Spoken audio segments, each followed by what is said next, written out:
에이펙 2025 미래들의 수다를 시작하겠습니다. 안녕하십니까, 이재성입니다. 오늘 10월 31일 대한민국 경주에서 에이펙 2025의 막이 오릅니다. 그래서 저희 KBS에서 에이펙 2025를 미리 겪어볼 수 있는 특별한 자리를 마련해 봤는데요. 21개 경제체에서 온 청년들과 함께 다양한 주제를 가지고 재밌게 수다를 떨어보겠습니다. 그런데 말이죠. 저희가 마냥 웃고 떠드는 그런 자리가 사실은 맞습니다. 네. 재밌는 게 좋은 거니까. 근데 이것만은 꼭 명심하셔야 될 게 오늘 저희가 나눈 수다가 에이펙 2025 정상회의 때 전달이 될 수도 있습니다. 네. 저희와 에이펙 2025 사이를 연결해 주시기 위해서 특별한 두 분의 초대 손님을 모셨습니다. 자, 최근에 배우 하정우 씨를 검색어로 잠시나마 앞서셨던 분입니다. 대통령 비서실 AI 미래기획 수석비서관 하정우 수석이십니다. 어서오세요. 네, 반갑습니다, 여러분. 대통령실 AI 미래기획 수석 하정우라고 합니다. 예, 대통령실에서는 제가 거의 막내입니다. 그러다 보니까 좀 이렇게 진중하게 좀 있었는데 여기 와 보니 제가 한 20년 정도는 젊어진 것 같아서 너무 좋습니다. 그래서 굉장히 통통 튀는 이런 아이디어들 그리고 좋은 제안들을 많이 주시면 잘 논의해서 정상회의를 잘 준비할 수 있을 것 같습니다. 잘 부탁드리겠습니다. 네, 환영합니다. 자, 그리고 서울대학교에서도 한 분이 오셨습니다. 인구정책연구센터의 조영태 교수님, 박수로 환영합니다. 인구는 사람들이 태어나고 결혼하고 이동해 다니고 사망하는 그런 일련의 과정을 공부를 하는데 이 중에 굉장히 중요한 게 태어나는 거, 그 다음에 또 결혼하는 거잖아요. 지금 여기 계신 여러분들의 연령대가 다 이제 그거 관련되어 있습니다. 그래서 오늘 제가 여러분들이 이야기하시는데 조금이나마 도움이 되기 위해서 나왔습니다. 반갑습니다. 네, 환영합니다. 자, 그리고 드디어 오늘의 진짜 주인공들을 소개할 시간이 왔습니다. 에이펙 2025에 참가하는 경제체를 대표해서 청년들을 모셨습니다. 환영합니다.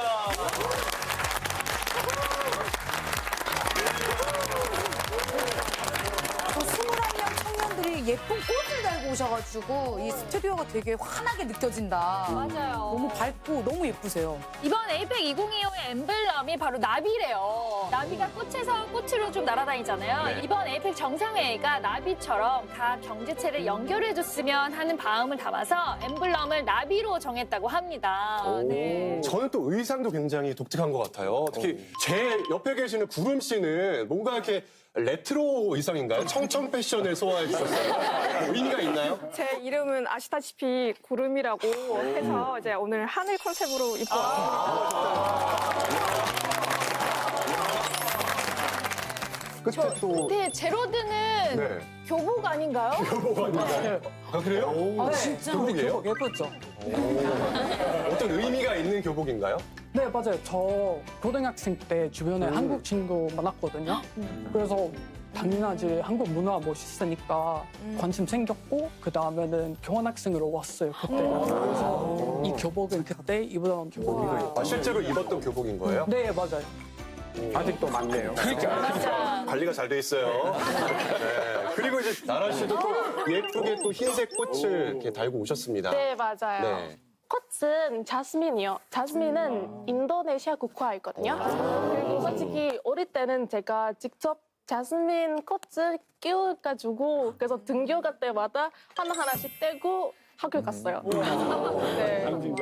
그리고 이제 우리 스테파니 씨가 이 자리에서 굉장히 만나보고 싶었던 사람이 있다고 들었습니다. 누군가요? 우리 아버지가 한국 사람인데요. 네. 그리고 개그 콘서트 많이 해주시고요. 네. 저 소개팅하기로 한 조수연입니다. 야, 이 새끼야! 이 새끼마! 대포권 닮은 여자 어때요? 저를 아세요? 아버님이?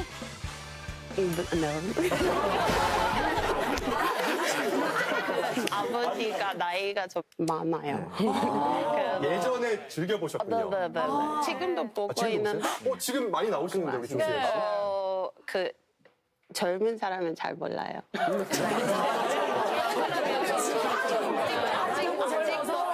조수연 씨, 네. 좀 더 분발하셔야겠어요. 네, 열심히 하겠습니다.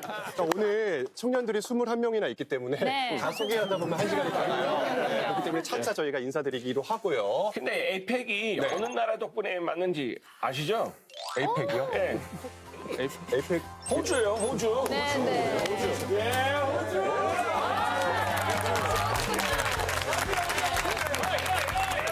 아, 그러면 1회 에이펙이 호주에서 개최됐던 거예요? 그랬다고 뭐 호주 덕분에 이렇게 처음 하게 된 거예요. 호주 덕분에. 그렇다면 호주의 어느 도시에서 했어요? 지금 호주에서 온 거 맞죠? 전 호주에서 안 산 지 23년 됐습니다. 호주 얘기 그만합시다. 그럼 이렇게 전문적인 얘기는 우리 하수섭님께 듣도록 하겠습니다. 네, 샘 해밍턴 씨 말씀대로 호주에서 시작된 게 맞고요. 1989년 1월에 한국과 호주의 정상회담이 있었고요. 그때 당시 호주 총리였던 바보크 총리께서 에이펙 지역 전체의 어떤 지역 성장 그리고 경제 공동체 이런 논의를 하기 위해서 제안을 했고 지금은 우리가 21개 정상들이 모이는 아시아 최대 규모의 어떤 경제 공동체 회의가 되었습니다. 그런데 말이죠. 우리나라에서는 이 에이펙 정상회의가 2005년에 부산 그리고 2025년에 경주에서 개최가 되는데 마침 경주 출신이 있습니다. 그래요? 누구지? 네, 호성범 씨. 네, 안녕하세요. 제가 경주 출신이고요. 저는 지금 카이스트에서 인공지능 공부하고 있는 연구원입니다. 네, 이제 제가 경주라는 곳에서 태어났고 이 경주만큼 아름다운 색채를 지닌 도시가 정말 없더라고요. 그래서 이 매력을 원래 저만 알고 있어서 굉장히 아쉬웠는데 이번 에이펙을 통해서 우리나라 분들 그리고 세계인들에게 모두 알릴 수 있어서 너무너무 기쁩니다. 사실 제가 또 오늘 해바라기를 달고 온 이유가 있는데 네. 저희 동기들이 요즘 이공계 사이에서 최고 아웃풋이 이제 하정우 수석님이라는 얘기를 해바라기처럼 열심히 바라보고 있습니다. 어떤 정책을 펼쳐주실지 좀 기대하면서 하트 담긴 눈으로 좀 부탁드립니다. 말씀만으로도 감사합니다. 사실 이렇게 성함만 들었는데 오늘 직접 뵈니까 이런 말이 있죠. 하늘은 불공평하다. 이 뛰어난 재능에 비주얼까지 이렇게 완벽한 분이 인공지능까지 해주신다고 하니까 너무나 반갑고 너무나 감사하고 그러네요. 앞으로 우리나라의 AI 미래를 잘 이끌어 주시길 부탁드립니다. 네, 아니 근데 AI를 공부하고 연구하시는 AI 미남 우리 하수성님과 허성범 씨 이렇게 칭해도 될 것 같아요. 오, 복과되실 겁니다. 이렇게 좋아하실 줄이야. 우리 인구도 빠질 수도 없는데. 인구에 또 조 교수님과 제자분. 저희가 인구 미남으로 이렇게 하도록 하겠습니다. 근데 사실 에이펙 이런 얘기 많이 들었었잖아요. 근데 뭘 하는지를 정확히 잘 모르기도 하고 네. 우리나라가 또 어떤 역할을 하는지도 사실 좀 너무 궁금하거든요, 저는. 네, 반에도 반장이 있듯이 이렇게 경제체들이 모여 있으니까는 반장이 있어야 되겠죠. 올해 의장국이 바로 우리나라고요. 그래서 1년 동안 의장국의 역할을 합니다. 10월 말에 열리는 에이펙 회의뿐만 아니라 1년 내도록 여러 가지 회의가 열리는 것들을 전반적으로 운영을 하는 역할도 하면서 에이펙 회의 전체의 어떤 주제를 뭘로 할지 그리고 어떤 형식으로 진행할지를 결정할 수 있는 권한을 가진 나라가 의장국이고 그걸 올해는 우리나라가 한다 이렇게 보시면 되겠습니다. 우와, 설명 진짜 아주 중요한 역할이죠. 그럼 올해 한국이 제시한 의제는 어떤 거예요? 의제. 네. 사실 의제가 가장 중요하겠죠. 그죠. 네. 이 의제는 두 가지입니다. 크게. 하나가 인구 구조 변화. 다른 하나가 AI 협력입니다. 사실 핵심 주제는 우리가 만들어가는 지속 가능한 내일이라는 것이 주제인데 이 인구 구조 변화와 인공지능이라는 측면에서 각 경제체가 해법도 같이 찾아보고 어떤 토의 그리고 답을 만들어가는 이런 취지로 정해졌다라고 보시면 되겠죠. 네, 맞아요. 에이펙을 매년 개최하는 이유가 결국 모두 함께 행복하게 잘 살기 위한 것 아니겠습니까? 그쵸. 이와 관련해서 가볍게 먼저 수다를 떨어보도록 하겠습니다. 먼저 첫 번째 수다 주제입니다. 2025년을 사는 청년 나는 지금 과연 행복한가? 이게 주제인데요. 네, 평소 뭐 생각해본 청년들도 있을 것 같은데 네. 자, 현재 행복하다고 느끼는 분 손을 들어주실까요? 행복하다고 느끼는 분. 아, 이게 약간 너무 많이 드니까 약간 따라주는 방법이 있는 것 같은데? 다 드신 것 같은데. 꽤 많다. 아 근데 잠깐만 지금 유일하게 한 명수 안 들었어요. 그러게요. 호주 잼보 여러분들이 어떻게 다 행복하신 건지 제가 더 놀라운 건데요. 아니, 이 시국에는 행복하는 거는 너무 쉽지 않은 일인데요.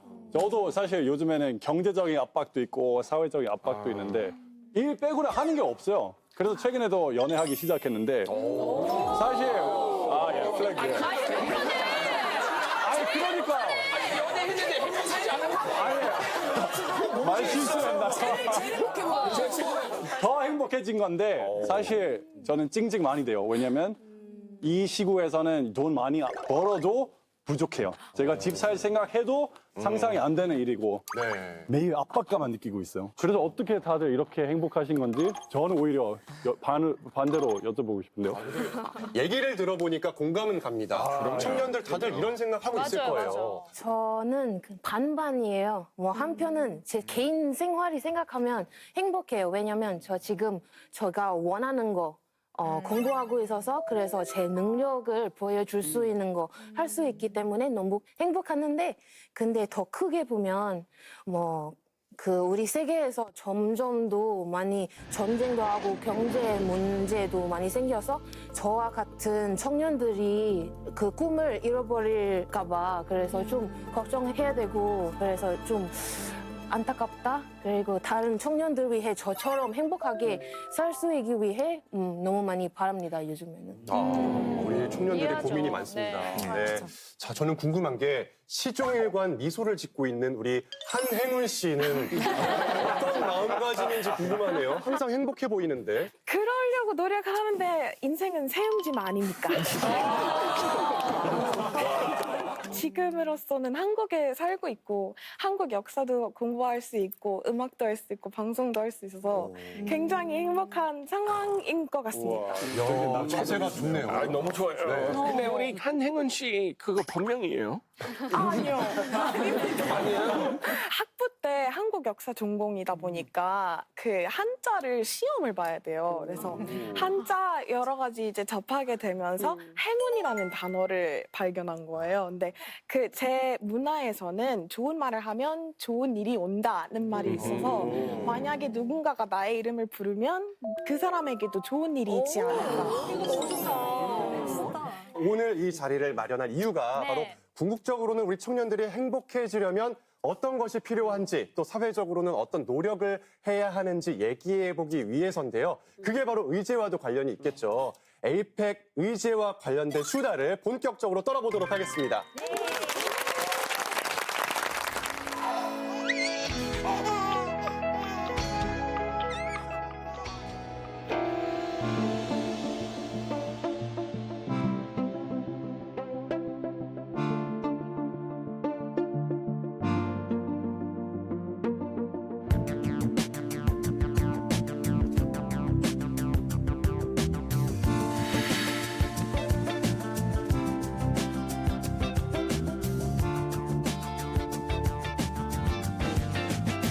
아니 근데 우리 그냥 미래 애들은 그냥 수다 떨고 하는 방송 아니었어요?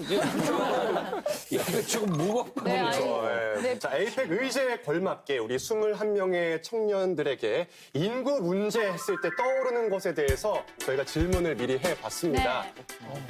0.75. 아니, 되게 다양한 키워드가 많은데 제가 얼마 전에 중국을 갔다 왔는데요. 네. 거기 유치원들이 그 수가 많이 적어진 것 같고 규모도 많이 작아졌더라고요. 최근에 새로 나오는 뉴스에서 떴는데요. 원래는 유치원으로 운영되고 있는 곳이 약간 양로원과 합쳐서 같이 운영되는 방식으로 바꿨더라고요. 네, 요즘에 그런 경우가 많이 있더라고요. 네네. 아무래도 출생아가 줄어들고 반대로 노령 인구가 늘고 있다는 이야기일 텐데 다음 키워드입니다. 차일드 프리라고 나와 있는데 네, 인도네시아에서 만약 아낙, 만약 레즈키 이런 전통 속담이 하나 있기는 한데요. 아이를 많이 키울수록 덕도 많고 돈도 많이 벌 수 있다. 그렇게 생각을 하는데 요즘은 경쟁이나 일자리 그런 문제들이 발생하다 보니까 젊은 사람들 사이에서는 새로운 단어, child free 그 단어는 좀 유명해졌어요. 그래서 아이를 아예 안 낳는 뜻이에요. 아예. 일본에서 펫 가족화라는 단어로 표현이 되는데요. 펫이 가족만큼 중요한 존재다이라는 뜻으로 지금 이제 펫을 위한 보험도 있고 아니면 이제 페트가 죽었을 때 장례식을 열 수 있는 그런 회사도 운영이 되어 있는 상황입니다. 그럼 여기에 참석한 모든 경제체가 저출생 상황인 거죠? 어떤가요, 교수님? 사실 그렇지만은 않습니다. 그러니까 이게 우리가 저출생이라고 이야기하는 게 이제 엄마, 아빠, 이제 여성과 남성이 만나서 아이를 둘을 낳으면 이제 숫자가 똑같아지잖아요. 그래서 그거보다 떨어지면은 저출생이라고 이야기를 하고 한국이나 대만이나 중국이나 싱가포르처럼 이게 한 1.3 밑으로 더 떨어져서 오랫동안 지속이 되면 그런 나라들을 우리는 초저출생 국가라고 이야기를 하죠. 그래서 지금 21개 경제체의 경우에는 출산율이 좀 높은 나라도 있고 좀 낮은 나라도 있습니다. 반짝반짝하는 거는 지금 한국이고요. 지금 2022년 기준으로 보면 가장 낮죠. 그 뉴스에서도 요즘에 네. 저출생 문제가 꽤 오래전부터 이제 나왔잖아요. 그게 그렇게 좀 심각한 문제인가요, 교수님? 사실 저출생은 인구 현상이어서 그 자체가 문제가 아니고요. 출산율이 줄어드는 속도가 너무 빨라서 너무 빨리 이게 줄어들게 되면은 사회는 그래도 숫자가 많이 태어나는 거에 맞춰서 사회 구조가 이루어졌는데 갑자기 줄어드니까 여기에 대응을 못할 수밖에 없거든요. 사실 한국도 과거에는 출산율이 되게 높았었습니다. 그래서 한번 이 캠페인을 한번 보시죠.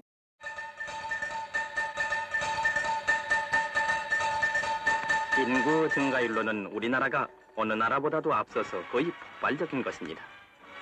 덮어놓고 나타보면 한다. 가족계획 상담은 여러분의 가까운 보건소에서 무료로 합니다. 자, 1970년대 한국의 슬로건이었는데요. 빈칸에 어떤 말이 들어가는지 우리 청년들 한번 맞춰볼까요? 뭐지? 덮어놓고 나타보면 뭐뭐 한다.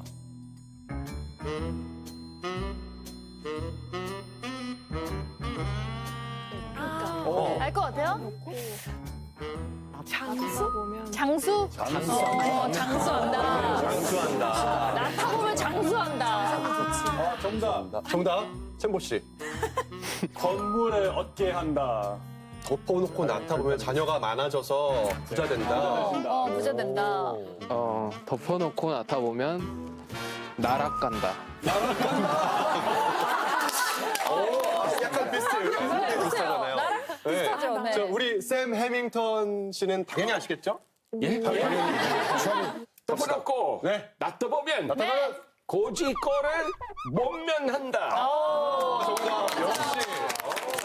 근데 저 슬로건이 처음 나왔을 때가 1963년이었었습니다. 네. 그러니까 63년에 대한민국은 전쟁 끝나고 나서 정말 못 살 때였었거든요. 그러니까 어떻게든지 빈곤을 벗어나야 되는 게 목표였는데 그때는 아기들이 많으면 아무래도 이미 많잖아요. 그럼 그죠. 이 피드를 해야 되니까 그래서 저런 슬로건이 나왔었고요. 그래서 이 시기에는 출산 억제를 위한 정책들이 정말 다양하게 많이 펼쳐졌었습니다. 다른 나라는 또 어떨지 궁금합니다. 네. 스테파니. 파푸니기니도 비슷해요. 근데 파푸니기니는 인구가 많아서 고민이 있어요. 진짜? 웃기는 얘기인데. 웃을 준비하면 돼요? 안 웃기면 안 돼요. 무조건 웃겨야 돼요. 무슨 얘기라고 하니까. 컨돔을 무료로 나누었어요. 네. 외국인도 가면 무료로 주나요? 경찰서에서 그 비치이 되어 있어서 그냥 뭐 자유롭게 누구든지 가지고 갈 수 있어요. 되게 신기하다. 네. 왜 그러세요? 하시려고요? 너무 좋은 걸 알려주셔서 감사해요. 또 가족 계획으로 인해서 나라에 캠페인이 있었다 하시는 분 계신가요? 네. 베트남은 이제 1980년대부터 그 정책이 있었어요.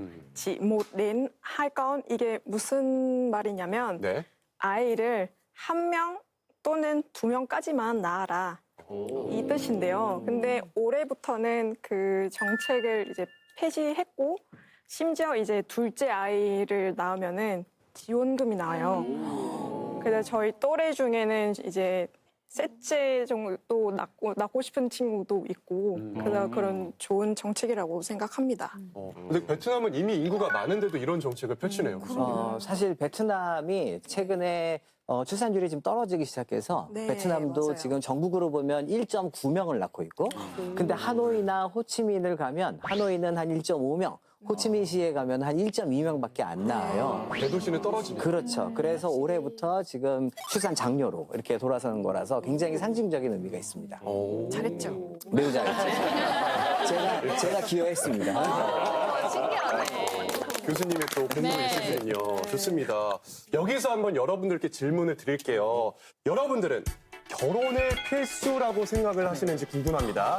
자, 결혼은 필수다. 자, 결혼은 필수다. 동의하시면 손 들어주세요. 궁금하다. 네. 자, 들어주세요. 자, 못 들으신 거 아니죠? 네. 자, 들어주세요. 들고 계신 건가요? 아, 저는 이제 결혼을 했기 때문에. 저도 결혼했어요. 아니 결혼했는데 안 드셨어요? 제가 뭐가 돼요? 저희는 안 하는 걸로. 예. 네, 일단 우리 케빈 씨도 손을 안 들었어요. 네, 맞아요. 옛날에서 캐나다에서도 결혼해야 한다고 하는 분들이 많이 있었습니다. 그런 문화는 가지고 있었지만 요즘 점점 바뀌었어요. 그래서 필수가 아니라고 생각하는 분이 많아졌어요. 그래서 저도 그렇게는 조금 생각하고 있고 그래도 솔직히 말하면 저의 그 여자친구가 그 러시아 분인데 네. 그 오래 같이 살고 조금 결혼해야 한다고 생각하게 되었어요. 고민이 깊이 가지고 있습니다. 혹시 케빈 씨는 원하지 않는데 여자친구가 좀 적극적인가요? 아니 근데 뭐 누구 하나는 적극적이야 결혼하지 않을까요? 그렇죠, 그렇긴 하죠. 네네. 사랑하기 때문에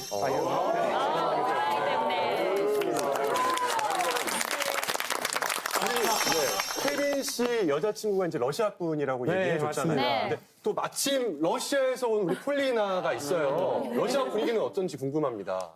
일단은 저는 케빈 씨의 입장이 이해는 됐는데 이제 러시아 사람으로서 약간 조언을 좀 해드리자면 네네. 일단은 캐나다랑 조금 다르더라고요. 일단 러시아에서 물론 같이 사는 거를 이렇게 안 좋게 보진 않은데 이렇게 동거를 하면서 아이를 낳았다. 그러면은 결혼도 안 하고 아이를 낳아? 라는 좀 안 좋은 의견들이 아마 들릴 거예요. 안 그래도 이제 러시아에서 어릴 때부터 약간 가족이 전부다. 이제 가족이 없으면 못 산다라는 그런 식으로 일단 교육을 받기 때문에 그런 의견들이 나올 수밖에 그쵸. 없는 거죠. 자, 그렇다면 우리 레소영 씨는 어떤지 궁금합니다.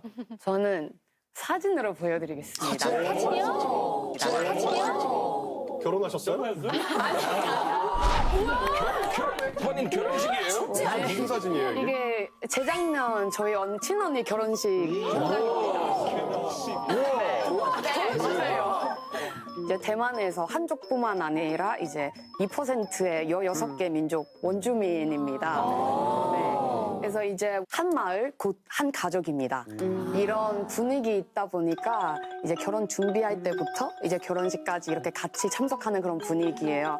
네, 이런 환경에서 자르다 보니 그러니까 개인적인 필수보다는 저는 또 결혼하고 싶다 약간 이런. 얼마나 받을 수 있어요, 그럼? 글쎄. 지금 축의금에 대한 질문이 나왔어요. 네, 우리 발렌티노와 챔버가 굉장히 여러분도 궁금해합니다. 다음 10년에 많이 받을 수 있지 않을까. 티콘 씨는 태국에서 오셨죠? 네, 맞습니다. 거긴 어떤가요? 저는 일단 필수가 아니라고 생각합니다. 왜냐하면 태국은 올해부터 동남아시아 최초로 동성 결혼 합법화를 시행했거든요. 거기서 실제로 남자분 커플이 있는데 결혼하는 것도 있고 그리고 국왕이 직접 축하해 주신 결혼식도 있습니다. 네, 그래서 이제 우리 부모 시대와 조금 달리 우리가 조금 더 다양한 가족 형태를 받아들이고 있구나라고 생각하고 그리고 이제 뭐 아이 꼭 낳아야 하는 거 아니고 뭐 필수가 아니고 선택이 되어 가고 있는 문화가 만들어지고 있는 것 같습니다. 뭐 라떼는 말이야. 결혼 그냥 하는 거였어요. 뭐 태어나고 네. 성인 되면 그냥 자연스럽게 하는 거였는데. 네. 아, 근데 지금 그렇게 말씀하시면 진짜 꼰대예요. 하면 안 돼요. 네. 일단 우리 송혜나 씨는 출산 관련해서는 어떤 생각을 가지고 계신지도 궁금해요. 네, 사실 저도 낳는다, 안 낳는다 이렇게 확실하게 선을 긋지는 않았어요. 저도 이제 40대를 바라보고 있으니 이게 진짜요? 네. 전혀 그렇게 안 보였어요. 네, 이제 곧 40이어서 이제 출산을 미루기가 굉장히 좀 어렵더라고요. 네. 조수연 씨는요? 저는 사실 죽기 전에 내 새끼는 있어야겠다는 생각을 항상 갖고 있었거든요.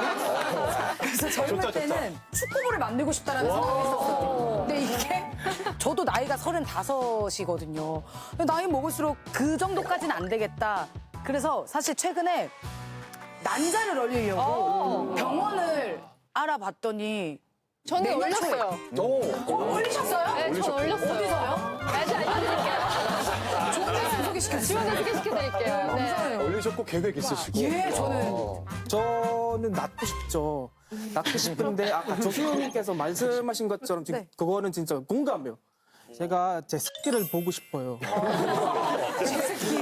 근데 필리핀 같은 경우는 뭔가 어려운 상황이에요. 뭔가 경제적으로 사실 대학 나와야 일자리 구할 수 있거든요. 근데 나오더라도 일자리가 부족한 거예요.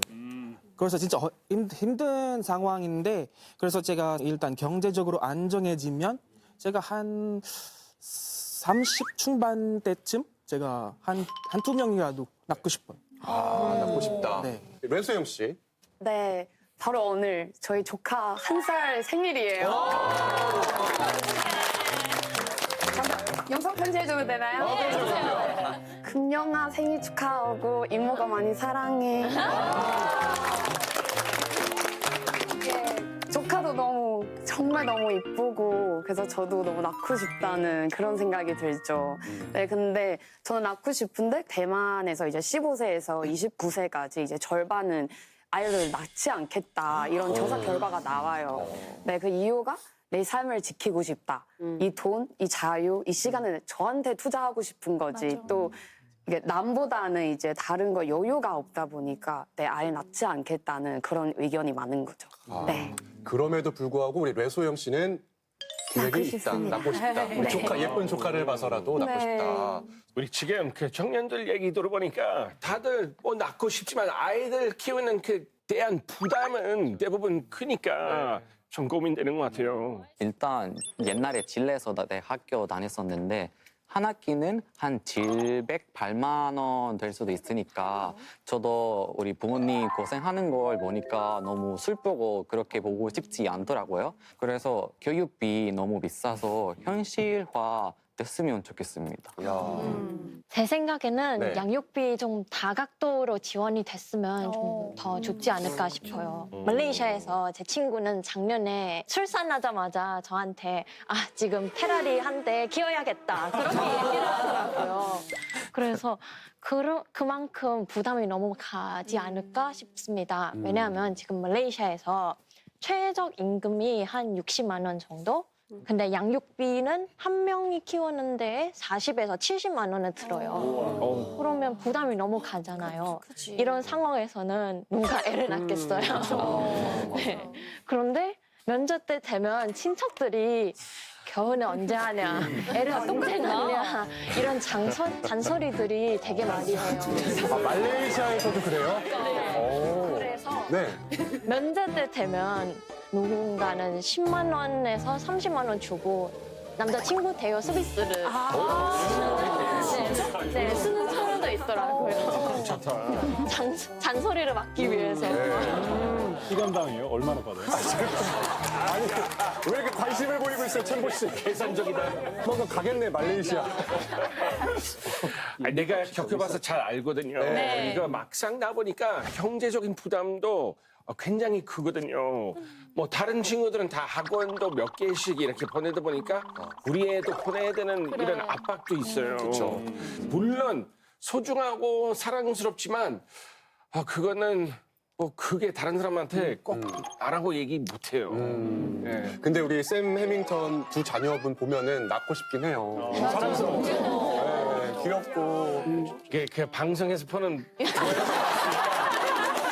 와서 한번 봐주세요. 그런 거예요. 알겠습니다. 네. 자, 우리 청년들의 이야기 들어봤는데 하수성님 어떻게 보셨나요? 청년 여러분들이 굉장히 많이 어렵죠. 아마 여러 가지 이유가 있겠지만 가장 큰 건 미래에 대한 불확실성인 것 같습니다. 지금은 저성장 시대입니다. 그러다 보니까 기회가 상당히 많이 줄어들 수밖에 없고 경쟁이 치열해질 수밖에 없죠. 그러다 보니 내 앞가림이 더 중요할 수밖에 없게 되는 거죠. 조금 더 나가면 내가 낳은 이 아이의 미래가 암울한 게 너무 걱정이 되는 걸 수도 있어요. 굉장히 심각한 문제죠. 개인의 문제일 수도 있지만 어떤 국가나 공동체 관점에서 보면은 아이들 낳는 건 굉장히 중요하고 의미 있는 일이기도 하죠. 그래서 이러다 보니까 에이펙의 가장 중요한 의제로 인구 문제를 선택했다. 이렇게 보시면 되겠습니다. 근데 출산율이 낮아지거나 인구가 줄어들면 나라가 망한다는 얘기가 있는데. 맞아. 안 되는데. 안 돼요. 교수님 안 돼요. 여기서 한번 생각해 볼 게 있습니다. 지금 출산율이 낮아서 또 아이를 낳지 않는 거. 근데 이런 현상들을 우리가 하루아침에 바꿀 수가 있을까요? 아니 근데 망하지 않으면 무조건 바꿔야 되는 거 아니에요? 네, 그 바꿔야 되는 건 맞기는 한데 제가 어렸을 때만 해도 한 해에 아이가 한 100만 명씩 태어났었어요. 근데 작년에 한국에 24만 명의 아기가 태어났거든요. 그러면 우리가 이걸 보면서 24만 명을 다시 100만 명으로 바꿔야지. 가능할까요? 하루아침에? 안 돼요. 불가능한 거예요. 근데 생각해 보시면 24만 명은 뭘 의미하냐면은 앞으로 7년 뒤에는 한국에서 초등학교 들어갈 학생의 숫자가 24만 명이거든요. 한 30년 지나면 노동시장에 새로 들어갈 사람들의 숫자가 24만 명. 이건 벌써 미래가 어떻게 보면은 정해져 있는 거나 마찬가지예요. 그래서 우리가 이 인구를 보통 이제 문제로만 보는데 그렇게만 보시지 마시고 어떻게 보면은 미래를 어떻게 기획할 수 있느냐 여기에 도구로 활용을 할 수가 있습니다. 이 인구가 변화하는 것은 청해져서 이렇게 있는 거니까 결국은 새로운 시대에 유연하게 대처하는 자세가 필요한 거예요. 오늘을 살면서 부딪히는 문제를 해결하는 데 있어서 청년들의 의견이 정말 중요하겠죠. 그래서 청년들이 바라는 세상을 가감없이 이야기 나눠보도록 하겠습니다. 2025년 청년 네모 된다면 좋을 텐데. 과연 이 네모 안에 들어갈 이야기들이 어떤 것들이 있을지 한 분 한 분 얘기를 들어볼게요. 저는 탈도심화가 됐으면 좋겠습니다. 탈도심? 네, 탈도심. 저는 지금 서울에 살고 있는데요. 일본에 살고 있을 때는 시골에도 살아봤고 도쿄에서도 당연히 살아봤습니다. 근데 결국에 청년들이 도시로 나가는 이유가 일자리 때문이라고 이제 한국에서는 듣기 그렇다고 연구해서 봤습니다. 그래서 시골로 내려가서도 거기서도 일자리가 있고 그렇기 위해서는 아마도 워케이션이라던가 그런 게 이루어졌으면 좋겠다라는 생각을 저는 한 것 같습니다. 네, 근데 저도 사실 지방에서 올라온 케이스인데 어디요? 경상남도 진주에서 왔습니다. 진주. 네, 진주에서 서울에 왔는데 꿈을 위해서 약간 대학교를 가야 되는데 연기 학원도 가서 이제 등록도 하고 막 해야 되는 거예요. 근데 진주에는 그런 게 아예 없어서 서울로 딱 왔는데 사실 집 나오면 개고생이라는 말이 있잖아요. 너무 힘들었어요. 막 아르바이트해서 월세 내고 막 이런 거 자체가 너무 힘들었는데 생각해 보면은 만약에 진주에 인프라가 갖춰져 있다면 올라오지 않았을 수도 있겠다라는 생각도 들더라고요. 고향에 인프라가 잘 갖춰져 맞아요. 있었다면. 네. 굳이. 네, 굳이. 네. 일단 개인적으로는 뭐니 해도 집값 안정이지 않나 싶습니다. 그 홍콩에서 사실 면적이 경기도 10분의 1도 안 되거든요. 근데 이제 700만 명 넘는 인구가 이제 몰려 살고 있어요. 근데 문제는 그 집값이 진짜 세거든요. 신입사원의 기준으로 말씀드리자면요. 월급이 한 360만 원 정도 되는데 반 하나만 빌리는 데만 170만 원 정도 해요. 네, 그래서 거의 절반 이상 이제 월세로 빠져나가가지고 그래서 등장한 게 이제 팡팡이라는 건데요. 네. 그게 아파트를 하나 이제 배지로 쪼개가지고 그냥 방 하나씩 이제 빌려주는 거예요. 네, 그래서 그런 시스템도 있는 데다가 더 극단적으로 가면 이제 관짝방이라는 건데요. 관짝방이요? 네, 그 외 2층 침대 있잖아요. 네. 그냥 한 칸씩 그 칸막이마다 이제 사람을 들여보내는 식인 거예요.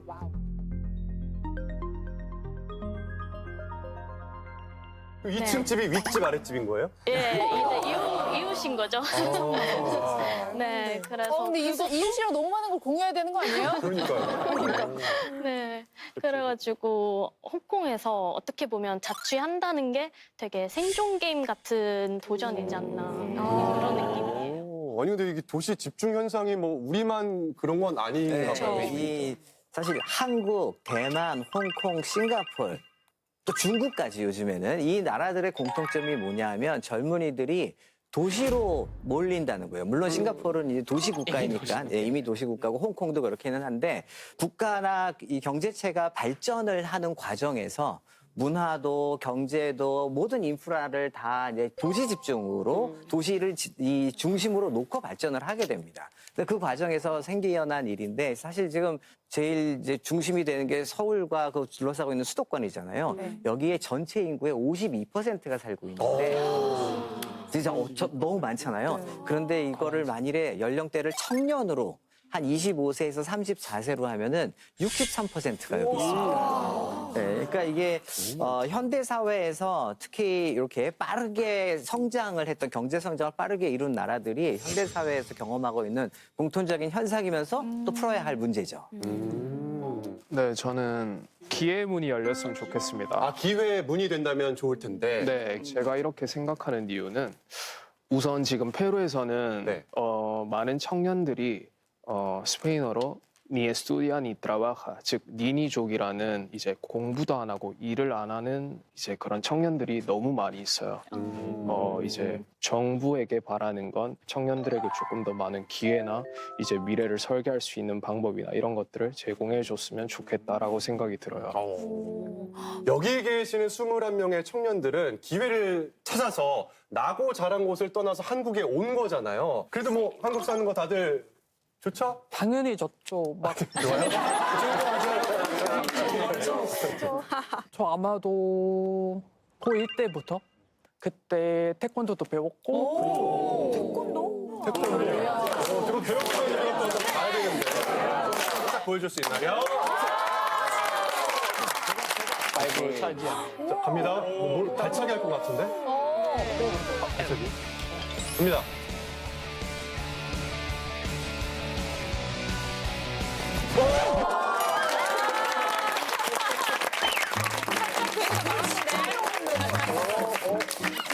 자, 솔직한 답변 우리 세레미턴님께 들어보도록 하겠습니다. 이런 얘기하기 좀 그렇지만 저도 그 정도 합니다. 저도 이런 말이에요.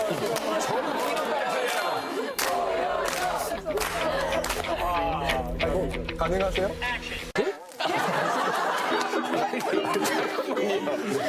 시간 있으세요? 알겠습니다. 교수님, 우리 청년들이 참 한국 사랑 애정이 각별하네요. 이게 사실 굉장히 중요한 포인트입니다. 이게 저도 과거에 저는 미국에서 유학을 했거든요. 그래서 미국에서 한 7년을 살았는데 미국에서 저랑 동년배를 만나도 커뮤니케이션도 안 됐고 문화도 완전히 달랐었잖아요. 근데 지금 제로드 와서 아까 얘기하신 것처럼 오자마자 적응을 바로 할 수 있고 그게 아마 지금이 자라나면서 OTT나 아니면 SNS를 가지고 다른 문화를 접하잖아요. 그죠. 이게 바로 앞으로의 그 사회가 세상이 더 많이 교류되고 그렇게 되는 그 원동력이 될 수 있죠. 얼마나 교류를 잘하고 있는지 저희가 예를 한번 들어보도록 하겠습니다. 노래를 들려드릴 건데 어떤 노래인지 알면은 다 같이 반응해 주시고 뭐 춤춰줘도 좋아요.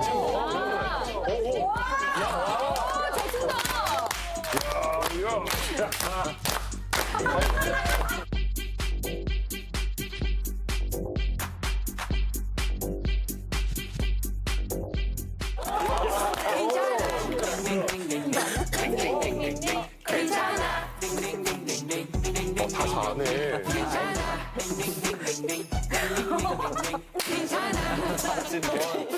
진짜 잘한다. 너무 신난다. 근데 이거 Z세대들이 정도면 다 알지 않을까요? 왜 이렇게 당황하셨어요?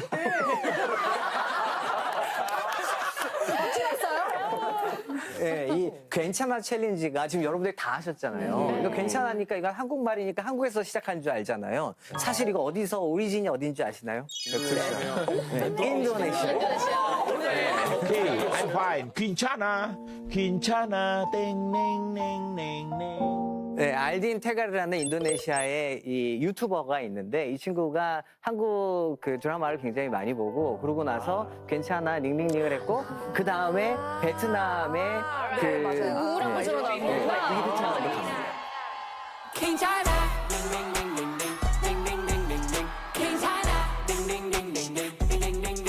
그래서 이게 지금 여러분들이 다들 뭐 이게 오리진이 어딘지도 모르고 다 따라서 하시잖아요. 네. 과거에 제가 살았을 때는 문화라는 거는 선진국이 만들어서 시간을 두고 개발도상국 또 소위 말하는 이제 후진국 이렇게 내려갔었거든요. 그치. 저개발 국가로.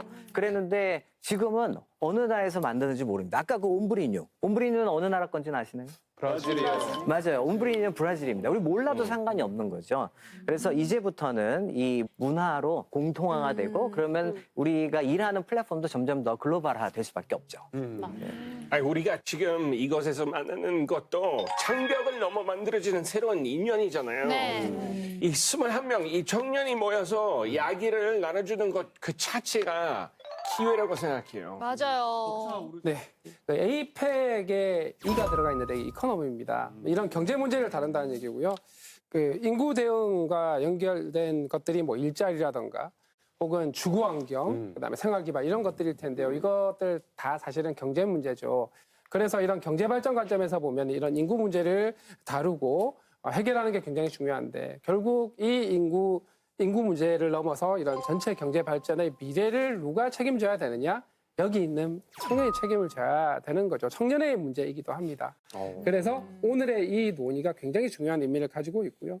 또 사실 한 개만 있는 게 아니죠. 그 다음 의제가 또 있지 않습니까? 네. 어떤 의제인지 두 번째 의제 화면으로 먼저 공개하겠습니다.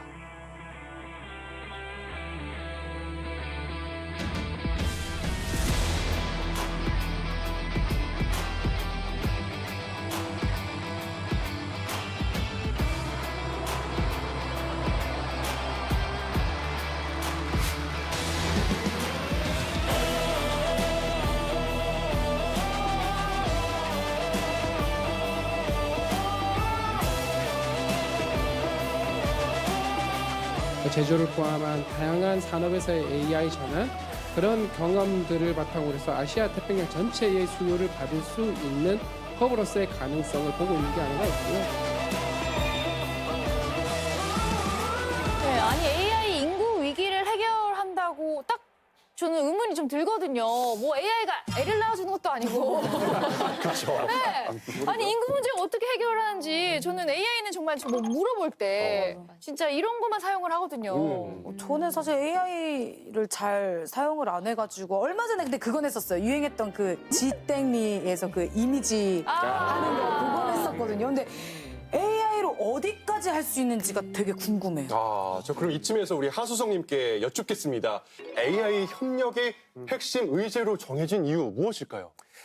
네, 인공지능이 그냥 단순한 기술이 아닙니다. 지금은 사실 모든 나라들이 어떻게 해야 경쟁력이 강화될 거냐. AI에서 그 답을 찾고 있죠. 수많은 나라들이 인공지능 경쟁력을 키워서 그 나라의 국가 경쟁력을 키우기 위해서 노력을 하고 있는데 그 이유는 인공지능이 단순한 기술이 아니라 경제, 사회, 문화, 거의 모든 국방, 모든 분야에서의 경쟁력을 좌우하는 기술이라고 인식이 되고 있기 때문입니다. 그런데 기본적으로 인공지능을 각각의 나라들이 추진하는 것보다 협력을 통해서 함께 성장을 해서 더 많은 기회를 만들어내는 것.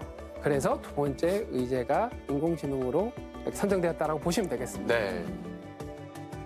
그렇다면 우리 청년들은 AI를 어떻게 활용하고 있을지 궁금한데요. 저는 지금 회사를 다니고 있거든요. 네. 원래 마케팅 팀이 있는데 회계 쪽으로도 조금 일을 하고 이제 계약서나 뭐 보고서 뭐 같은 것도 작성을 하는데 저희 회사에서는 이제 3개 국어를 이제 쓰거든요. 네.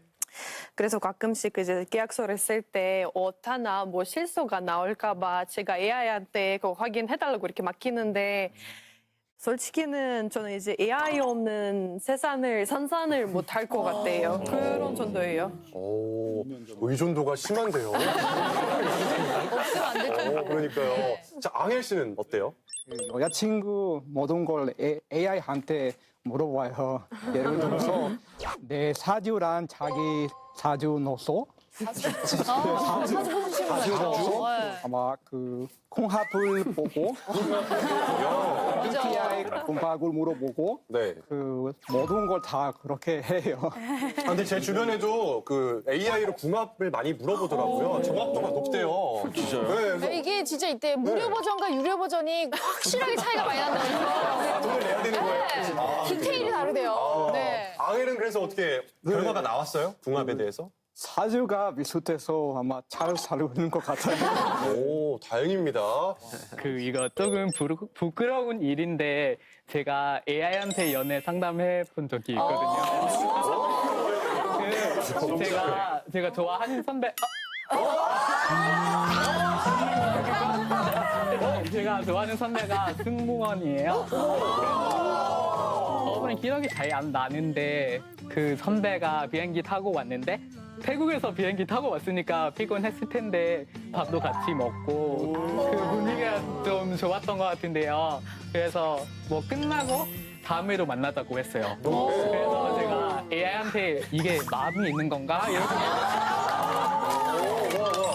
궁금하다, 궁금하다. 뭐라고 했어요? 그 AI가 분위기가 있긴 있는데 뭐 사랑까지는 아니다. 장거리라서 좋아하는 것 같고 그래서 마지막에 AI가 조언해주게 했는데 저는 아니다 내가 알아서 할게. 왜냐면 제가 사랑하는 게 사랑에 대해서 제가 더 잘 알겠죠. 자, 조원기 씨는 어떻게 사용하세요?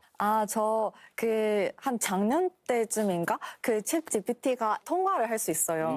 그래가지고 거기 설정에 들어가면은 제가 약간 20대 남성의 밝은 성격을 가지고 있는 그런 목소리 선택을 했고 그래서 약간 만약에 제가 어려운 일이 있으면 아니면은 슬픈 일이 있으면은 AI가 엄청 따뜻하게 위로해줘요. 아니 뭐 그 약간 난슬로도 아니고 뭐야 있잖아요. 나 외로워. 거의 이 수준 아니에요. 이러다가 진짜 AI랑 사귀는 거 아니에요? 진짜. 근데 질문을 했으면은 이렇게 제너레이팅 하는 시간이 좀 걸려요. 그래서 사실 그렇게 사람과 대화하고 있지 않다는 그런 일질감이 엄청 크게 좀 느끼는구나. 네. 자, 그렇다면 여기서 돌발 질문을 여러분께 드릴게요. 네. 과연 나는 AI의 사랑에 빠질 수 있을까요? AI와 사랑에 빠질 수 있다라고 생각하시는 분 손 들어주시면 되겠습니다. 하나, 둘, 셋. 여자친구 있다면서요. 아까 여자친구 혹시 AI인가요? 아까 말한 여자친구 AI죠? 그래서 안 행복했던 거죠? 잠깐만. 유일하게 행복하지 않고 유일하게 AI하고 사랑 빠질 수 있다. 맞아. 할 수 있어요, 진짜 연애를? 일단 친구보다 이제 베프보다 아마 100배 더 자주 연락하기도 하고 심리 상담사보다 아마 10배 더 자주 연락하고 부모님보다 1000배 더 자주 연락하는 건데 그럼 연애 안 할 수 있는 이유가 있을까요? 이거는 우리는 AI 한 2년 전에만 나왔는데 그럼 2년 뒤로만 생각하시면 그럼 금방 우리가 필요한 그 감정적인 부분들도 있지 않을까 또 싶어요. 생각해보면 빠질 수도 있을 것 같기도 해요. 근데 소주 한 잔도 못 하잖아요. 스킨십도 안 되고요. 필요 없어요. 장거리라고 생각하시면 똑같아요. 멀리 있는 여자친구라고 생각하고. 아니, 어쨌든 대부분의 청년들이 손을 들진 않았어요. 사랑에 빠질 수 없는 건가요? 당연히 봐줄 수 없죠. 샘님 말은처럼 AI랑 소주 한 잔 못 하잖아요. 그래서 보통 소주 마실 때 뭔가 자신감 더 많이 나온 거죠. 죄송하지만 그 교복 입고 나오니까 소주 한 잔이란 자체가 뭐가 어색해요. 저희 그 얘기는 조금 우유로 바꿀까요? 우유로? 같이 우유 우유 한 잔 못해서.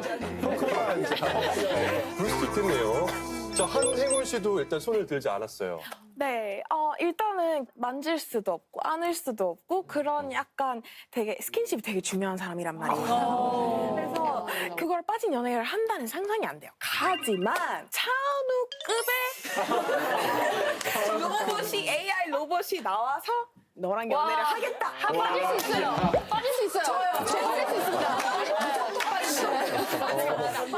그래서 만약에 그 신기술이 생기면은 가능성이 있지 않을까 생각합니다. 좀 슬픈데 모든 여자들이 다 차은우 닮은 로봇이 사랑에 빠져있으면 근데 차은우 얘기할 때 멜빈 씨는 왜 손들었어요? 저는 뭐 여자친구 찾고 있잖아요. 제가 연애를 못하는 이유가 기준이 너무 높지 않을까? 그렇게 생각하면은. 아니 교수님 제자가 너무 외로워하는데 좀 소개 좀 해주세요. 지금 연애할 때야 공부할 때야. 근데 저주성 문제 해결하기 위해. 그렇다면 AI를 전공하고 있는 허성범 씨는 여기에 대해서 어떻게 생각하는지 궁금해요. 네, 저는 그게 제일 큰 것 같아요. 일단 인간은 사랑에 빠진 이유가 우리는 필멸의 존재고 언젠가 죽을 수 있고 이 사람도 인간관계 속에서 고민을 하고 그러니까 나와 비슷한 공통점이 굉장히 많기 때문인데 이런 정서적 교감이 아예 안 되니까 이런 것 때문에 사랑에 못 빠지지 않을까요? 예를 들어서 나 오늘 부장님이 너무 갈궈서 힘들었어 했는데 AI가 네. 나 성범 너 죽으면 나도 죽을 거야. 이러면 그럴 수 있지. 그럼 네가 어떻게 죽어? 뽑아야지. 셀프로 뽑아야지 뭐. 너 코드 지운 거 뭐 어떻게 허성범 씨 T세요? 저 완전 T예요. 저 완전 T예요. 완전 T예요. 근데 진짜 AI랑 연애가 가능하냐 안 가능하냐 이런 얘기가 나올 정도로 발전했다는 게 너무 신기해요. 사실 영화 속에만 봤던 내용들이 이렇게 현실 속에 이렇게 되니까 진짜 우리가 AI 시대에 살고 있는가 보다 이렇게 생각이 듭니다. 네, 와, 아니 진짜. 사실 AI에 대해서 이렇게 좀 재밌고 낭만적인 이야기를 하고는 있지만 사실은 제일 걱정이 되는 거는 AI가 우리들의 일자리를 뺏어가고 있잖아요. 맞아요. 그게 좀 가장 큰 문제가 아닐까 저는 생각이 들거든요. AI가 대체할 직업 리스트 그렇게 같은 게 많이 나오잖아요. 솔직히 조금 있으면 연예인들은 또 긴장해야 돼요. 우리는 우리 자리 언제 뺏길지도 몰라요. AI가 요즘에는 웃긴 얘기도 해주더라고요. 재미있죠. 왜 저를 보고 그런 얘기 하시죠? 아니야 이게 걱정하시는 것 같아요. 저 이때까지 충분히 웃겼다고 생각합니다. 웃깁니다. 예. 근데 아무래도 AI와 일자리 문제에 대해서는 청년들이 가장 걱정을 많이 하고 있을 것 같은데 의견을 들어보도록 하겠습니다. 과연 AI가 일자리를 진짜로 뺏을까요?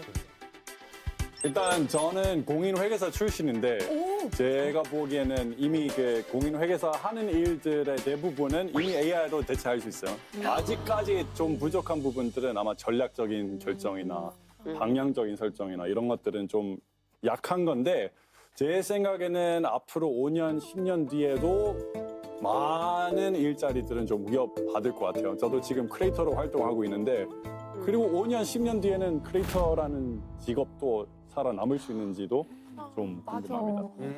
저는 이게 굉장히 케바케라고 생각하는 게 케이스에 따라 다르다. 네, 맞습니다.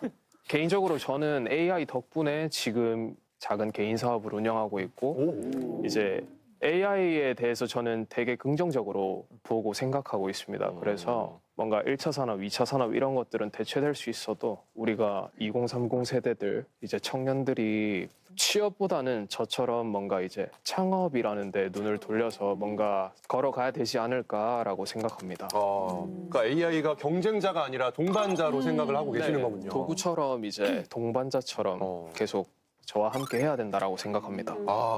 네. 저희가 이제 컴퓨터 사이언스를 전공을 했는데 실제로 졸업해서 친구들이 다 개발자로 취직을 하려고 보니까 요즘 코딩을 AI가 너무 잘해서 그러니까 이런 문제들이 좀 생기고 있는 것 같고요.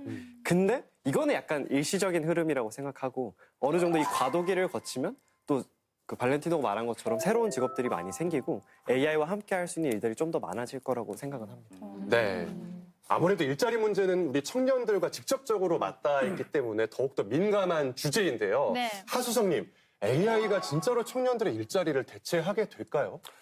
많은 분들이 꼭 청년들만이 아니라 일자리 대체하는 게 아닌가에 대해서 우려를 많이 하시죠. 우리가 보통 신입사원들이 처음 회사에 갔을 때 하는 일들이라고 하는 것들이 뭐 자료를 조사한다라든가 요약한다라든가 정리한다라든가 이런 것들이지 않습니까? 그렇게 하면서 업무를 배우게 돼요. 문제는 지금 AI가 그런 것들을 되게 잘하거든요. 그러면서 이제 청년들이 졸업하고 났을 때 우리는 어떡하지 하는 걱정들이 좀 있는 것 같습니다. 근데 조금 바꿔서 생각을 해보면 이제는 인공지능이라고 하는 이 도구를 활용해서 문제를 새롭게 발굴하고 또 문제를 정의를 하고 어떻게 해야 이 문제가 제대로 해결이 됐는지 안 되는지 평가를 하는 이런 경험들을 많이 쌓는 게 중요하다고 생각을 하고요. 네. 그러면서 이제 대학도 이런 교육을 많이 하는 게 오히려 청년들을 위해서 청년들이 인공지능 시대에 살아가면서 더 역량을 쌓게 하는 기회를 만드는 방법이라고 생각을 합니다. 자, 그렇다면 이런 상상을 한번 같이 해보면 좋을 것 같아요. AI가 내 일자리를 대체하는 게 아니라 나의 상사가 된다면 내 위에 계시는 거야, AI가. 네. 저 100% 싫다고. 왜냐면 제 입장에서는 인간 감성을 느낄 수 없다고 생각해요. 우리 알던 유명한 작가, 뭐 예를 들면 모네, 바스키아 그런들이 우리는 그 사람들의 예술이 좋아하는 이유는 인간 감성을 느낄 수 있다고 생각해요. AI는 그림 그리기 그릴 수 있지만 AI로 피드백을 줬으면 인간 감성을 없어서 그래서 절대로 상사되는 것은 무섭다고 생각해요. 실타를 너무 무섭다. 네. 오. 자, 그렇다면 반대 의견을 가지고 있는 청년. 네, 저는 사실 편할 것 같다고 생각을 해요. 오히려. 네, 왜냐하면 AI면은 감정이 없잖아요. 그래서 그냥 문제 해결돼서만 대화하면 되고 더 깔끔하게 이렇게 문제를 해결할 수 있고 그런 경우를 생각하면 AI가 오히려 더 객관적이지 않을까 그런 생각이 듭니다. 네. 사실 일자리에서는 어느 정도는 좀 커트할 땐 좀 확실하게 커트해주고 오늘도 일 잘했네 퇴근 바로 이거 얼마나 좋아요. 네, 그런 면에서 또 좀 심플하고 좋기도 하죠. 상사에 있어서 이렇게 또 갈리고 있습니다, 교수님. 네, 이게 AI를 일자리로 보면 아마 일자리가 사라지는 일자리가 생기니까 우리가 걱정도 하는 것 같은데요. 그런데 인구를요, 이 생산성의 관점에서 보면은 조금 좀 생각이 좀 달라질 수가 있습니다. 예를 들면은 아까 사실 발렌티노가 굉장히 좋은 이야기를 했는데 발렌티노처럼 나의 일을 한다 그러면 과거에는 회사를 창업하려면 정말 많은 사람들을 꾸려가지고 회사가 창업이 돼야 되는데 지금은 AI가 그것들을 다 대체를 해주면 사실 내가 중심이 될 수가 있거든요. 그러면 나의 생산성은 굉장히 높아지고 실제로 요즘에 회사들이 어떤 게 나오냐 하면은 뽑은 사원들을 전부 다 당신들은 모두 디렉터입니다. 그리고 사원으로 당신 밑에 AI들을 두고 있습니다. 그래서 나는 디렉터고 그러니까 AI가 저의 그 부하 직원들이에요. 그러면 이 사람은 세계관이 바뀝니다. 처음에 누구 이야기를 들어야만 일을 하던 사람이 갑자기 이제부터 내가 만들어서 얘네들한테 일을 시켜야 되니까. 그래서 그게 다 모아지고 그걸 모아서 더 많은 생산성을 내거든요. 그래서 실제 저도 사실 저희 멜빈이 있지만 저는 수업 시간에 AI 다 쓰라 그럽니다. 하물며 시험도 AI로 할 수 있으면 해라. 뭐라고요? 진짜요? 그러면 나 대신 AI가 푸는 거 아니에요? 근데 답이 다 똑같게 나오지가 않아요. 사실 제가 원하는 건 그거거든요. AI를 활용해서 AI는 나의 어시스턴트고 내가 주가 돼서 그거를 해주면 사실은 생산성이 훨씬 높아지고 답도 굉장히 다양한 답들이 나옵니다. 그래서 제가 원하는 건 그런 거거든요. 그래서 인구 문제를 해결하는 데 있어서 저는 AI가 앞으로 굉장히 기여를 많이 할 거로 보고 있습니다. 나는 이런 고민도 해봤으면 좋겠어요. 솔직히 릴스로 보면 AI로 만든 영상이 진짜인지 아닌지 구분은 안 될 때 많거든요. 맞아요. 이러다가 가짜뉴스에 당하는 것도 아닐까 이런 걱정도 되잖아요. 네. 최근에 인도네시아를 막 뻘꺽 뒤집어 놓은 사건이 더 있었어요.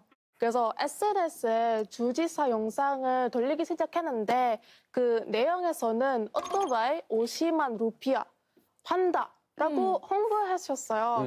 그거는 80%나 할인된 가격이잖아요. 그래서 엄청 저렴하죠. 아까 말도 안 되는 가격으로 네, 판다라고 말도 안 되는 나왔어요. 가격이잖아요. 그래서 사람들은 그거 진실인 줄 알고 돈을 빡 보내주고 네, 그래서 수시간 내서 그냥 입소문을 퍼졌어요. 근데 또 알고 보니 그 주지사 목소리 그리고 얼굴 그게 다 AI로 딥페이크 조작했어요. 네. Assalamualaikum, pemberitahuan bagi seluruh warga Jawa Timur. Saya selaku Gubernur Jawa Timur, siapa saja yang belum mempunyai motor atau ingin motor baru, silahkan untuk pesan motor murahnya harganya cuma Rp500.000. 그래서 그 피해 금액도 한국으로 치면은 한 수천만 원. 수천만 원. 와. 그래서 엄청 심각한 사건이었죠. 아무래도 AI가 뭐 혁신적이고 무궁무진한 가능성이 있긴 하지만 AI로 인한 혼란이 여기저기서 야기되고 있어서 그런 점은 좀 조심해야 되겠고요. 우려의 목소리를 우리가 집중해 봐야 될 것 같은데 하수정님께서는 여기에 대해서 어떻게 생각하시나요? 네, 그래서 이제 소위 말하는 생성형 AI가 나온 이후부터 AI 안전 조치에 대한 여러 가지 국제사회에서의 목소리가 많이 나왔죠. 그러다 보니까 아니라 어떻게 하면은 안전하면서도 혁신적인 AI를 만들 거냐 이런 것들에 대한 어떤 국제 규범 같은 노력들을 만들려는 노력도 하고 있고 한국 같은 경우도 AI 기본법에 안전하면서도 또 혁신을 만들 수 있는 여러 가지 조치들을 준비를 하고 있다 이렇게 보시면 되겠죠. 네. 자, AI에 대해서 또 걱정되는 점 있으세요? 저는 네. 이제 개인적으로 영상 만드는 사람으로서 그 옛날에 너튜브에서 자막 그 생성해서 그 광동어라는 선택지 그 지원 자체가 없었거든요. 네, 그때 참 깨달았던 게 이제 그 언어 사용자가 적으면 뭔가 그 비용도 많이 들고 그 접근이 어려울 수밖에 없나 보다였어요. 네, 그래서 개인적으로 그 언어 격차 때문에 누군가는 아예 쓰기가 힘들어질 수도 있겠다라는 걱정인 것 같아요. 필리핀 같은 경우는 필리핀은 7,600 이상 섬 있거든요. 7,600개 이상의 섬이 있어요? 섬 있어요. 네. 그거 무엇보다 제일 중요한 거 뭐 전기 공급이나 이런 기반적인 인프라가 필요가 있을 거 아니에요. 그런 기반적인들이 뭔가 해결할 수 있게 뭔가 그 격차도 해결할 수 있을 것 같아요. 다른 경제체는 어떻게 생각하는지 궁금하네요. 전 지금도 그런데 네. 제가 지금 한국에서 살다가 베트남으로 돌아가면은 인터넷 너무 느려 조금 좀 속도가 다르죠. 네. 인터넷도 이렇게 격차가 있는데 그래서 말인데요. 네. 제가 수석님께 여쭤보고 싶은 게 있어요. 오, 좋아요. 네, 과연 이제 AI 격차 없이 다 같이 공유하면서 발전할 수 있을까요? 와, 질문이 너무 날카롭습니다. 네. 수석님 답변 바랍니다. 발전할 수 있을까요?라는 질문을 주셨는데요. 발전을 해야 하는 상황이죠. 네, 앞에서 말씀하셨던 것처럼 디지털 격차가 굉장히 큽니다. 보통 격차가 발생을 하면 항상 사회 문제가 같이 따라 나오게 되고 갈등 요소가 생기게 되죠. 한 나라 안에서도 이런 격차들이 갈등을 만들어내는 것처럼 국가 단위에서의 격차도 당연히 여러 가지 갈등 요소를 만들어냅니다. 글로벌 분쟁 같은 것들이 생길 수 있죠. 인공지능이 그런 격차를 만들어내고 있는 것 같습니다. 네. 그 때문에 이걸 해결하기 위해서 APEC에서 격차를 줄여서 함께 성장할 수 있는 기회를 만들 것인가. 그렇게 하는 게 실제 각 국가들이나 기업들 입장에서도 보면은 굉장히 많은 투자를 했는데 이 투자가 특정 국가들에게만 어떤 혜택이 되면은 어떤 투자 규모 대비해서 성장의 한계가 생기는 거거든요. APEC에 있는 거의 모든 나라들이 격차가 줄어들고 함께 올라왔을 때 앞서가는 기업들이나 국가들에게서도 오히려 또 성장할 수 있는 기회가 되는 거죠. 그리고 그 와중에 약간 성장의 기회가 만들어지면서 고민하고 있는 인구 감소로 인한 혹은 인구 구조 변화로 인한 문제들의 어떤 해결을 할 수 있는 방법들도 찾아 나갈 수 있게 되겠죠. 그래서 AI 격차를 줄여나가는 것, 국가들 간의 혹은 경제체들 간의 이런 것들은 반드시 달성해야 되는 부분이고요. 그래서 아마 이번 APEC에서 함께 성장을 해 나가자 대한민국이 이 부분을 앞서서 이렇게 리드해 나가면서 함께 돕겠다 이런 메시지가 나가게 될 겁니다. 네. 감사합니다. 자, 답변이 됐나요? 네. 그런 의미에서 우리가 AI를 슬기롭게 사용하기 위한 청년들의 아이디어를 함께 모아보도록 하겠습니다. APEC이 함께 추진하는 공동 AI 프로젝트가 생긴다면 과연 어떤 프로젝트가 좋을까요? 여러분들의 아이디어를 한번 적극적으으로 내주시면 좋겠는데 뭐 거침없이 손 들고 내주시기 바랍니다. 네, 작년에 우리 할아버지가 감기 걸려서 병원 가야 했었는데 막 요즘 뉴질랜드에 의사가 좀 부족해가지고 아마도 2주 동안 기다려야 했었어요. 2주요? 네, 맞아요. 2주요. 그래서 만약에 AI가 그런 간단한 거 막 감기처럼 약 해줄 수 있으면 좋을 것 같아요. 제 생각엔. 저 같은 경우에는 일본은 다들 아시다시피 재난 제일 많잖아요. 근데 저희 이제 진적 어르신께서도 2018년도 히로시마에 혼수 피해를 많이 보셨어요. 근데 그때 이제 물이 1층이 잠겨가지고 대피소로 못 가셨어요. 근데 대피소로 가야지만 알 수 있는 정보들이 엄청 많았던 거죠. 근데 그거를 보면서 한국에 오면은 이제 재난 문자 같은 것들이 전달이 되는 모습을 보고 각 나라에서 이런 식으로 재난에 대한 시스템들이 나눌 수 있는 기능으로 AI가 활용이 됐으면 좋겠다라는 생각을 한 것 같습니다. 네. 우리 대한민국이 또 재난 문자 잘 보내주잖아요. 진짜 잘 보내주시죠. 네. 사실 좀 자주 울려요. 그래서. 아니 서울에 사는데 강원도 폭파지 아니잖아요. 그러니까요. 네. 네. 행방불명 누가 됐다 뭐 이런 것까지 알려주셔서 그러니까. 도움이 많이 되고 맞아요. 있습니다. 그런 점을 짚어주셨네요. 네, 저는 소외감 제로 AI 프로그램 이렇게 프로젝트를 만들었으면 좋겠다는 마음이 있어요. 왜 그러면 키오스크에 대해 약간 지금 어르신들이 되게 불편하게 뭐 시키게 밥을 더 못 먹게 하잖아요. 그래서 이 프로젝트에서는 약간 AI로 AI에 대해 더 잘 이해할 수 있게 또 교육 같은 거 만들었으면 좋겠다는 마음이 있어요.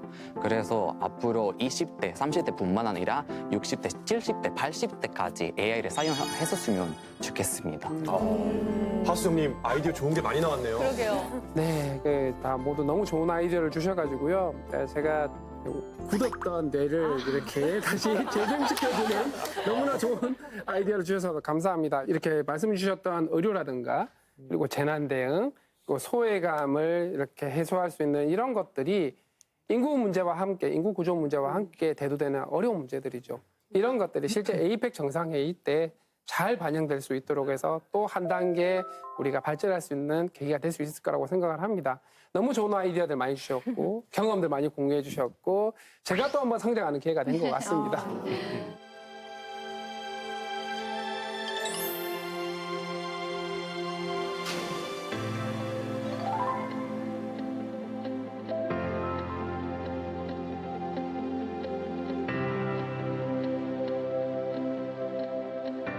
모든 국가의 힘을 합쳐서 더 나은 사회를 만들어줬으면 좋습니다. 화이팅입니다. 우리의 미래를 꿈꾸며 여러분들을 바라보고 있으니까요. 저희는 열심히 할 테니까 잘 부탁드리겠습니다. 감사합니다. 다 좋은 마음을 가지면서 좋은 제도를 좀 유입했으면 좋겠어요. 조금 더 나은 미래를 생각하시면 좋겠습니다. 화이팅 합시다. 너무 응원합니다. 파이팅 하세요.